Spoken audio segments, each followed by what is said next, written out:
ಎಲ್ಲ ಇವರ ಮುಂದೇನಾಯ್ತು ಮುಂದೆ ಕೇಳು. ಸೂರ್ಯದೇವರು ಆಗಷ್ಟೇ ಮೂಡಣದಲ್ಲಿ ಮೂಡುತ್ತಿರಬೇಕಾದರೆ ಕರಿಹಸ್ತದ ನೂರಾರು ಸೈನಿಕರು ಮರವ ಕಡಿದರು, ಹಸಿರು ಕಡಿದರು, ತಂಪು ಕಡಿದರು. ಮರವ ಕಡಿದರು, ಹಸಿರು ಕಡಿದರು, ತಂಪು ಕಡಿದರು. ಕಡಿದರು ಕಡಿದರು ಕಡಿದರು ಕಡಿದರು ಮರವ ಕಡಿದರು. ಕಡಿದರು ಕಡಿದರು ಕಡಿದರು ಕಡಿದರು ಮರವ ಕಡಿದರು. ಪಟ ಪಟ ಪಟ ಪಟ ಪಟ ಪಟ ಪಟ ಪಟ ಪಟ ಪಟ ಪಟ ಪಟ ಪಟ ಪಟ ಪಟ ಪುಟ್ಟರೆಕ್ಕೆ ಬಡಿದು ಚೀರಿ ಉರುಳಿ ಬಿದ್ದವು. ಪುಟ್ಟರೆಕ್ಕೆ ಬಡಿದು ಚೀರಿ ಉರುಳಿ ಬಿದ್ದವು. ರೆಕ್ಕೆ ಬಲಿಯದ ಹಕ್ಕಿ ಮರಿಗಳು, ರೆಕ್ಕೆ ಬಲಿಯದ ಹಕ್ಕಿ ಮರಿಗಳು ಬಿದ್ದವು ಬಿದ್ದವು ಬಿದ್ದವು.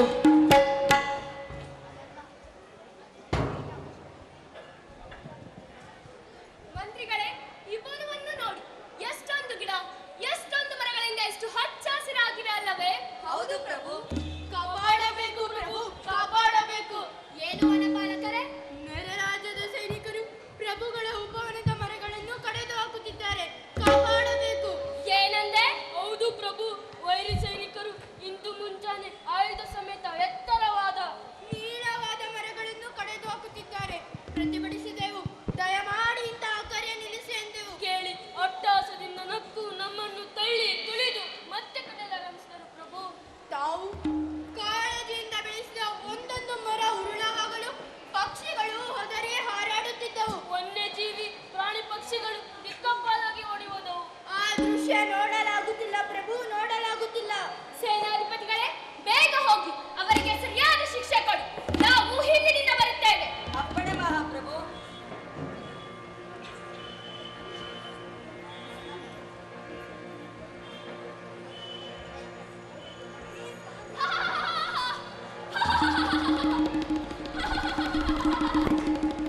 ಯಾರದು ಯಾರದು ನಗುತ್ತಿರೋದು? ಯಾರಲ್ಲಿ? ಯಾರದು? ಕ್ಷಮಿಸಬೇಕು, ನಾವು ಮಹಾಪ್ರಭುಗಳ ವನಪಾಲಕರು. ಏನಯ್ಯ ಯುದ್ಧಕ್ಕೆದುರು ಇಲ್ಲಿ ಅಡಗಿಕೊಂಡಿದ್ದೀಯಾ? ನನ್ನ ಮಗಳ ರಕ್ಷಣೆಗಾಗಿ ನಿಂತುಕೊಂಡಿದ್ದೆ ಸ್ವಾಮಿ. ಮಗಳು ಎಲ್ಲಿದ್ದಾಳೆ? ವೈರಿ ಸೈನಿಕರಿಗೆ ಹೆದರಿ ಮರವಾಗಿದ್ದಾಳೆ. ಹ? ಮನುಷ್ಯರು ಮರವಾಗುವುದುಂಟೆ. ಕಟ್ಟು ಕಥೆ ಹೇಳ್ತೀಯಾ? ಕಥೆ ಅಲ್ಲ, ಸತ್ಯ ಪ್ರಭು. ಹೇಗೆ ನಂಬೋದು? ಇಗೋ ನೀವೇ ನೋಡಿ. ಮರದ ರೂಪ ಬಡಗಿ ಅವತರಿಸಿದಳು ಕಾನನದೇವಿ. ಮರದ ರೂಪ ಬಡಗಿ ಅವತರಿಸಿದ ಕಾನನದೇವಿ. ಉಘೆ ಉಘೆ ತಾಯಿ, ಉಘೆ ಉಘೆ ತಾಯಿ, ಉಘೆ ಉಘೆ ತಾಯಿ. ಋತುಮಾನಗಳಿಗೆ ನಡೆಯ ಕಲಿಸಿದಾಕೆ, ಋತುಮಾನಗಳಿಗೆ ನಡೆಯ ಕಲಿಸಿದಾಕೆ. ಮೊಗ್ಗಿಗೆ ಹೂವಾಗುವ ಗುಟ್ಟು ಹೇಳಿದಾಕೆ, ಮೊಗ್ಗಿಗೆ ಹೂವಾಗುವ ಗುಟ್ಟು ಹೇಳಿದಾಕೆ. ಪಕ್ಷಿಗೆ ಸಂಗೀತ ಕಲಿಸಿದಾಕೆ, ಪಕ್ಷಿಗೆ ಸಂಗೀತ ಕಲಿಸಿದಾಕೆ. ಉಘೆ ಉಘೆ ತಾಯಿ, ಉಘೆ ಉಘೆ ತಾಯಿ, ಉಘೆ ಉಘೆ ತಾಯಿ. ಏನಯ್ಯ ಇದು ಭೂತಚೇಷ್ಟೆಯೋ? ಮಂತ್ರಗಾರಿಕೆಯೋ? ಭೂತಚೇಷ್ಟೆಯಲ್ಲ, ಮಂತ್ರಗಾರಿಕೆಯೂ ಅಲ್ಲ ಸ್ವಾಮಿ. ಈಕೆ ನನ್ನ ಮಗಳು ಪುಷ್ಪರಾಣಿ ಅಂತ ಹೆಸರು. ಈಕೆ ತನಗೆ ಬೇಕಾದಾಗ ಮರವಾಗುತ್ತಾಳೆ, ಬೇಡವಾದರೆ ಹೀಗೆ ಉಳಿಯುತ್ತಾಳೆ. ನಿಜ ಹೇಳು, ಈಕೆ ನಿನ್ನ ಮಗಳು? ನಾನ್ಯಾಕೆ ಸುಳ್ಳು ಹೇಳಿ? ಕಾಡಿನಲ್ಲಿ ಸಿಕ್ಕ ಕೂಸನ್ನೇ ಮಗಳೆಂದು ಭಾವಿಸಿ ಸಾಕಿದ್ದೇನೆ ಪ್ರಭು. ಆಮೇಲೆ ತಿಳಿಯಿತು ಈಕೆ ವನದೇವತೆಯ ಮಗಳೆಂದು. ಅವಳೇ 4 ಸಿಕ್ಕಗಳನ್ನು ಕೊಡುತ್ತಾಳೆ. ಒಂದೊಂದನ್ನೇ ಅವಳ ಮೇಲೆ ಇರಿಸುತ್ತಾ ಹೋದರೆ ಒಂದರಿಂದ ಮರವಾಗುತ್ತಾಳೆ, ಎರಡನೆಯಿಂದ ಹೂ ಬಿಡುತ್ತಾಳೆ, ಮೂರನೆಯಿಂದ ಉದುರಿಸುತ್ತಾಳೆ, ನಾಲ್ಕನೆಯಿಂದ ಹೀಗೆ ಪುನಃ ಹುಡುಗಿಯಾಗುತ್ತಾಳೆ. ಈ ಪವಾಡಗಳನ್ನು ನಾವು ನೋಡಬಹುದೇ? ಅಗತ್ಯವಾಗಿ ಪ್ರಭು.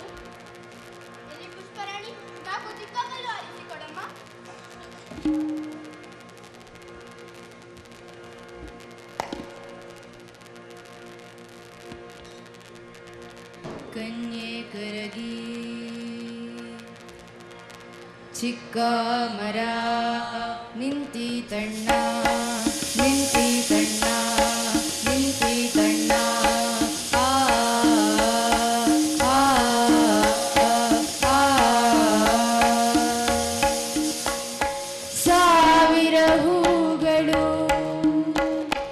ಅರಳಿದ ಬಣ್ಣ ಅರಳಿದ ಬಣ್ಣ ಅರಳಿದ ಬಣ್ಣ ಆ ಆ ಆ ಹೂಗಳುದುರಿ ನೆಲವೆಲ್ಲ ರಂಗಾಯ್ತಣ್ಣ ರಂಗಾಯ್ತಣ್ಣ ರಂಗಾಯ್ತಣ್ಣ ಆ ಆ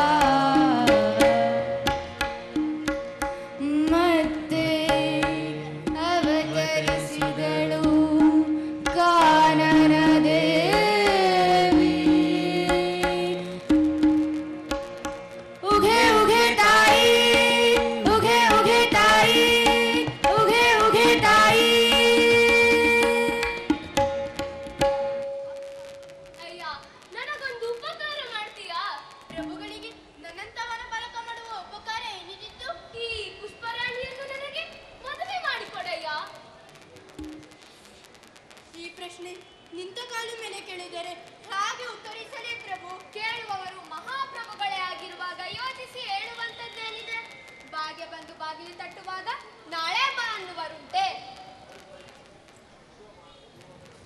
ಸ್ವಾಮಿ, ಬೆಳೆದ ಮಗಳನ್ನು ಯೋಗ್ಯವರನಿಗೆ ಮದುವೆ ಮಾಡಿಕೊಡಬೇಕಾಗದ್ದು ನನ್ನ ಕರ್ತವ್ಯ.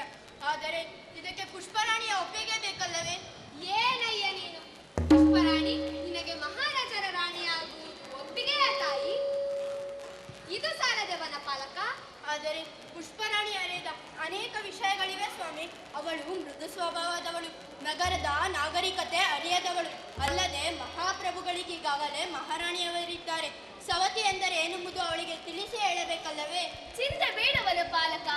ಈಗ ಇಲ್ಲಿಯ ತನಕ ಈ ಕಾಡಿನಲ್ಲಿದ್ದಳು, ಇನ್ನು ಮೇಲೆ ನನ್ನ ಹೃದಯದಲ್ಲಿರುತ್ತಾಳೆ. ಚಿಂತಿಸಬೇಡ ವನಪಾಲಕ. ಮಹಾರಾಜರು ಪುಷ್ಪರಾಣಿಯ ತುಟಿಯಲ್ಲಿ ಅರಳಿದ ನಗೆಹು ಎಂದು ಬಾಡದ ಹಾಗೆ ನೋಡಿಕೊಳ್ಳುತ್ತಾರೆ. ನಿನಗೆ ಒಪ್ಪಿಗೆ ಇದ್ದರೆ ನಾವೆಲ್ಲರೂ ಬಹುಮಾನಿತರಂತೆ ಆನಂದಗೊಳ್ಳುತ್ತೇವೆ.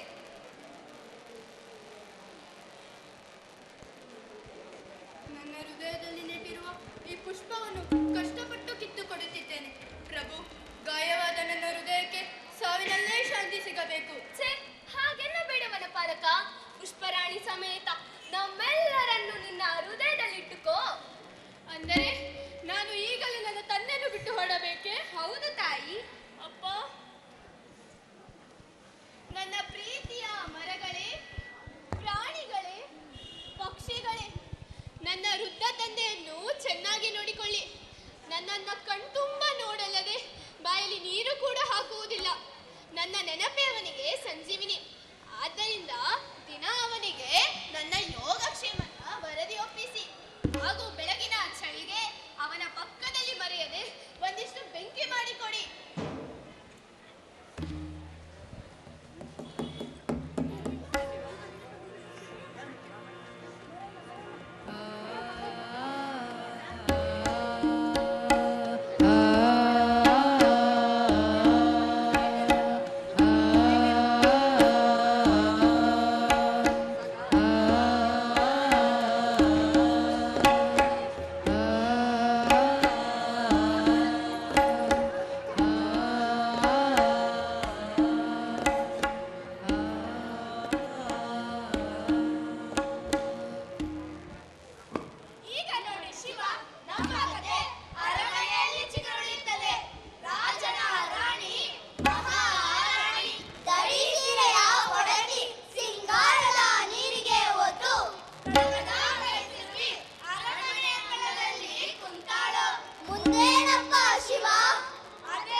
ಸೊಕ್ಕಿನ ಬೇಟೆಯಾಡುತ್ತಿದ್ದರೆ ಮಹಾರಾಣಿ ಕುಕ್ಕು ಕುಕ್ಕು ಹಾಗೆ ಕುಕ್ಕು ಶಬಾಷ್ ಕುಕ್ಕು ಕುಕ್ಕು ಹಾಗೆ ಕುಕ್ಕು ಚಪ್ಪಾಳೆ ತಟ್ಟಿರಿ ಎಂದು ಆನಂದ ಪಡುತ್ತಿದ್ದರು.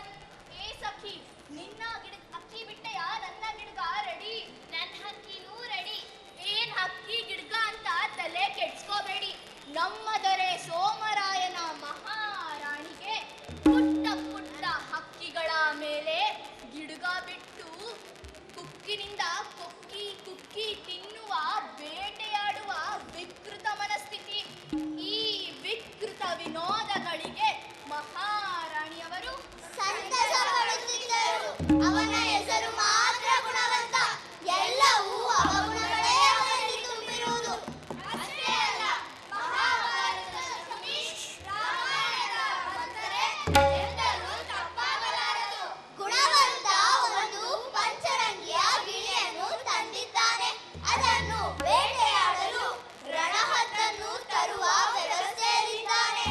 ಆ ಪಂಚರಂಗಿನ ಗಿಳಿಯು ಪಂಜರದ ಪಾಲಾಗಿದೆ. ಅಯ್ಯೋ ಪಾಪ! ಅಷ್ಟೇ ಅಲ್ಲ, ಗಂಧರ್ವ ರೀತಿಯಲ್ಲಿ ಮದುವೆಯಾದ ವಿಷಯವನ್ನು ಕೇಳಿ ಮಹಾರಾಣಿಯ ಹೊಟ್ಟೆಯಲ್ಲಿ 10 ಕೆಜಿ ಖಾರದ ಪುಡಿಯನ್ನು ಹಾಕಿಕೊಂಡಿದ್ದಾಳೆ. ಆ ಮಹಾರಾಣಿಯೋ ಇಂದು ನನ್ನ ಸೌಂದರ್ಯವು ನನ್ನಂತೆ ಬಂಜೆಯಾಗುವುದು ಎಂದು ಕೊರಗುತ್ತಾ ಕೂತಿದ್ದಾಳೆ. ಕುತಂತ್ರಗಳು ಛೇದದ ಬಲೆಯಂತೆ ಹೆಣೆಯುತ್ತಿದೆ. ಇತ್ತ ಕಡೆ ಮಹಾರಾಜ ಪುಷ್ಪರಾಣಿಯನ್ನು ಅರಮನೆಗೆ ಕರೆತಂದಿದ್ದಾನೆ.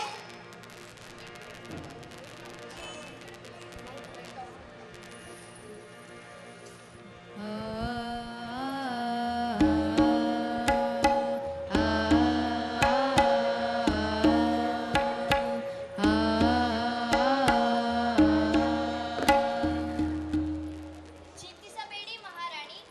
ಮಹಾರಾಣಿ, ಮಹಾರಾಣಿ, ನಿನಗೊಬ್ಬ ತಂಗಿಯನ್ನು ತಂದಿದ್ದೇನೆ.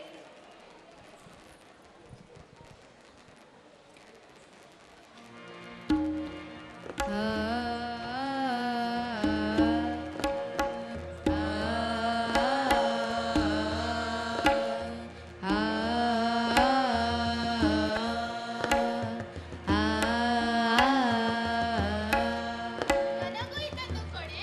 ಅಯ್ಯಯ್ಯೋ, ಇದೆಲ್ಲ ದಾಸಿಯರು ಧರಿಸುವಂಥದ್ದು, ನಿಮಗಲ್ಲ. ದಾಸಿ ದಾಸಿ ಎಂದರೇನು? ಇನ್ನು ಮೇಲೆ ಇವಳೆ ಮಹಾರಾಣಿ. ನನಗೂ ಇಂಥದ್ದು ಬೇಕು. ಆಹಾ, ಇದು ಸೇವಕಿಯರು ಧರಿಸುವಂಥದ್ದು, ನಿಮಗಲ್ಲ. ಸೇವಕಿ ಸೇವಕಿ ಎಂದರೇನು? ನೀವು ಮಹಾರಾಣಿ, ನಾವು ಸೇವಕಿಯರು. ನಗ್ರೆ ನಗ್ರಿ, ನನಗೆ ಮೋಸ ಮಾಡಿ ಇಂಥ ಮೃಗವನ್ನು ಕಟ್ಟಿಕೊಂಡಲ್ಲ ರಾಜರು, ಅವರನ್ನು ನೋಡಿ ನಗ್ರೆ. ಅದೇ ಹಾಗೆ ಕಿವಿಯಿಂದ ಕಿವಿಯ ತನಕ ನಗುತ್ತಿದ್ದೀರಿ.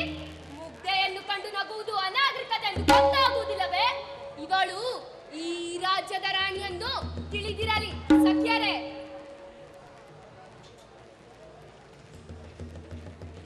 ಪುಷ್ಪರಾಣಿಯನ್ನು ಕರೆದೊಯ್ದು ಮಹಾರಾಣಿಯ ವೇಷಭೂಷಣ ತೊಡಿಸಿ ಅರಮನೆಯ ಶಿಷ್ಟಾಚಾರಗಳನ್ನು ಕಲಿಸಿರಿ. ಹೊರಡೆ.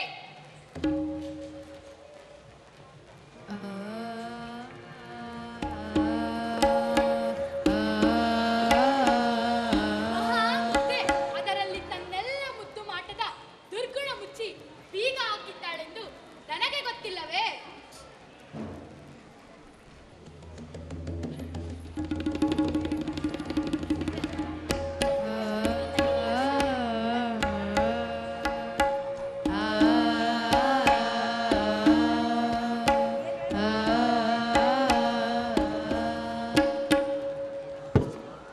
ಕೋಪದ ಬೆಂಕಿಯ ಮಾಡಿದಳು ರಾಣಿ, ಶಾಪದ ಸೀಮೆ ಎಣ್ಣೆಯ ಸುರಿದಳು. ಬುದ್ಧಿ ವಿವೇಕದ ಕೈ ಕಾಲು ಕಟ್ಟಿ ಬೆಂಕಿಗೆ ಚೆಲ್ಲಿ ಸಂತಸ ಪಟ್ಟಳು. ಸೌತಿ ಮತ್ಸರದಿಂದ ತನ್ನ ಆತ್ಮವನ್ನೇ ಸುಟ್ಟುಕೊಳ್ಳುತ್ತಿದ್ದಾಳೆ. ಪುಷ್ಪರಾಣಿ ಅರಮನೆಯ ಪ್ರವೇಶವಾದಾಗಿನಿಂದಲೂ ತನ್ನ ಕಣ್ಣು ರೆಪ್ಪೆಯ ಕಡೆಗೆ ನಿದ್ದೆ ಸುಳಿಯದಂತಾಗಿದೆ. ಆ ಪುಷ್ಪರಾಣಿಯು ಅರಮನೆಯ ತುಂಬಾ ಹಕ್ಕಿಯಂತೆ ಹಾರಾಡಿಕೊಂಡಿದ್ದಾಳೆ. ಪಂಜರದಲ್ಲಿದ್ದ ಪಂಚರಂಗಿ ನಾಗಿಣಿಯನ್ನು ಪಂಜರದಿಂದ ಬಿಟ್ಟು